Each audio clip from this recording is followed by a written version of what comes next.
Hello, this is Georgia Ward with my Chapter 7 Teach the Doc.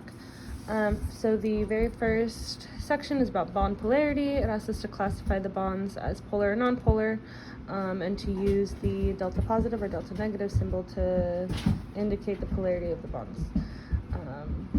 So for the first one, we have fluorine and chlorine. Fluorine would be the delta negative because it has a higher electronegativity, and then chlorine has a lower electronegativity, so it's positive.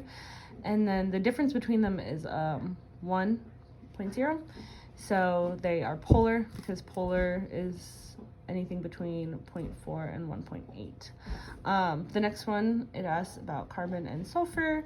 Carbon and sulfur, they are 0, so they are non-polar. Neither one is more than the other. So then we have hydrogen and bromine, and then hydrogen is the less electronegative atom, and then bromine is more, so those there is a 0.7 difference, so they are polar. Then we have boron and hydrogen. Boron is less electronegative and hydrogen is more electronegative. There's a difference of 0.1, but they are nonpolar because it's smaller than 0.4. So then we have chlorine and sulfur. Sulfur is less electronegative than chlorine, so it's positive. The difference between them is 0.5, so they are polar because that is more than 0.4.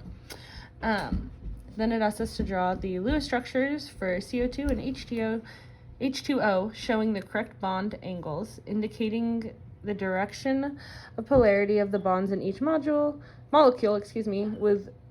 and which molecule is polar. So we have CO2, there's 16 valence electrons, so that's what it would be looking like. It would be linear. The angle would be 180, and since those are both going in opposite directions, they cancel each other out, and they're nonpolar because the dipoles cancel each other out, like I said.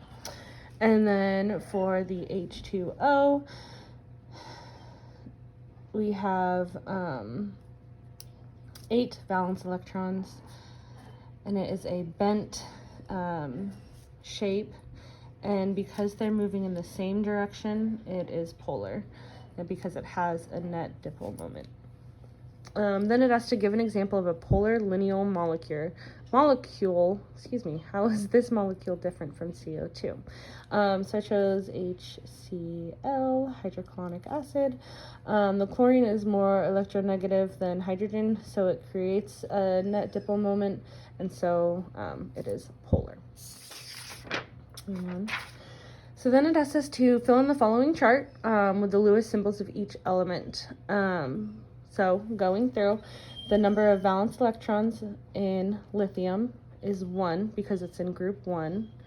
And so that's what the Lewis structure would be like. It would just be 1 dot to the left. Then for beryllium, I said that completely wrong, but pretend I said it right. The number of valence electrons is 2. And so the Lewis dot structure would be like that, 2 electrons. We're just moving down. Each one will have an increasing number of valence electrons. This is group 3, boron, so it would have 3. Carbon would have 4 valence electrons, so that's how you would go through, making sure it's all even. Nitrogen has 5, oxygen 6, fluorine 7, neon 8. So then coming down here, it asks us how many valence electrons total are present in each of the following substances. So it asks us for sulfur dichloride. Sulfur has 6, chlorine has 7, but since there's 2 chlorine molecules, it's 7 times 2. So it'd be 6 plus 7 times 2 equals 20. I practiced doing the Lewis symbols down below. So then for hydrogen cyanide, hydrogen molecule has 1, carbon has 4, nitrogen has 5. So that is a total of 1 plus 4 plus 5 equals 10. Again, I just practiced down there. Then for sulfate ion, it has 32. So the sulfur has 6. The oxygen, which there's 4 of, has 6. So that's 6 times 4. And then we have the 2 over here, so that's another 2 electrons. So that would be 6 plus 6 times 4 plus 2 equals 32. And then I just practiced down there. So then the next, it asks us to just fill in the blanks.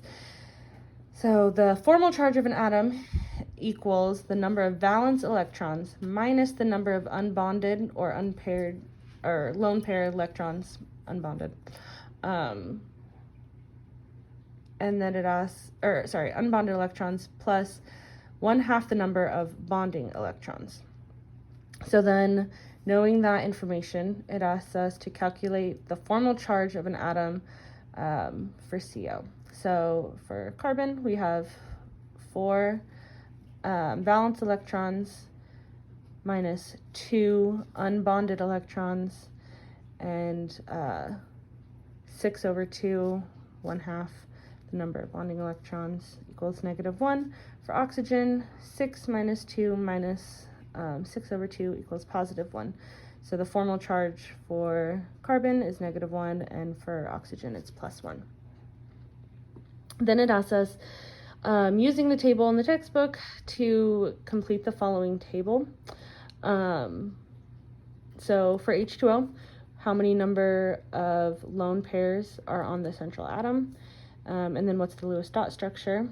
There's that. There's 2 for H2O, 1, 2, and the shape is a bent shape. Then for BF3, 0 lone pairs. B, fluorine, each has 7. There you go. And it's a trigonal planar. I don't know if I'm saying that right.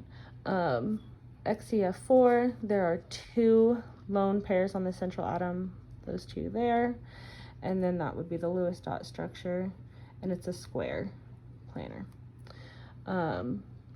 For PCl5, there are 0 lone pairs on the central atom, and it's a trigonal pyramidal, I don't know, that's what it is.